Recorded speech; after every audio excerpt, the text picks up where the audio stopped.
Hello বন্ধুরা, কেমন আছো? দেখো সেজেগুজে রেডি হয়ে নিয়েছি। আজকে একটা বার্থডে পার্টির নিমন্ত্রণ আছে, তো সেখানেই যাব। তো চলো ওখানে যাই, কি কি হয় না হয় সবকিছু তোমাদের সাথে শেয়ার করব, দেখতে থাকো। তো চলে এসেছি আমরা বার্থডে পার্টিতে। দেখো এরকমভাবে সাজিয়েছে। তো এই যে বার্থডে বয়, দেখো কেক টেক কাটা হয়ে গেছে, আমাদের যেতে অনেকটাই লেট হয়ে গেছিল।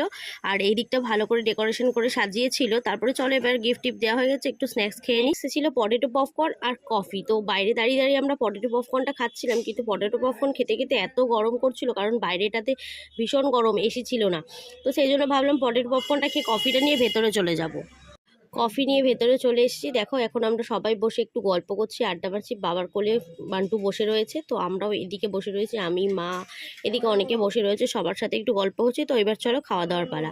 তো আজকে মেনুতে কী কী ছিল বলে দিই তোমাদের। প্রথমেই ছিল পনির পাসিন্দা, তারপরেই ছিল হচ্ছে ডাল ভাত আর ঝুরঝুরি আলু ভাজা। এটা সবারই প্রিয়, তো আমারও প্রিয়। নিরামিষের দিনে বিশেষ ভাল লাগে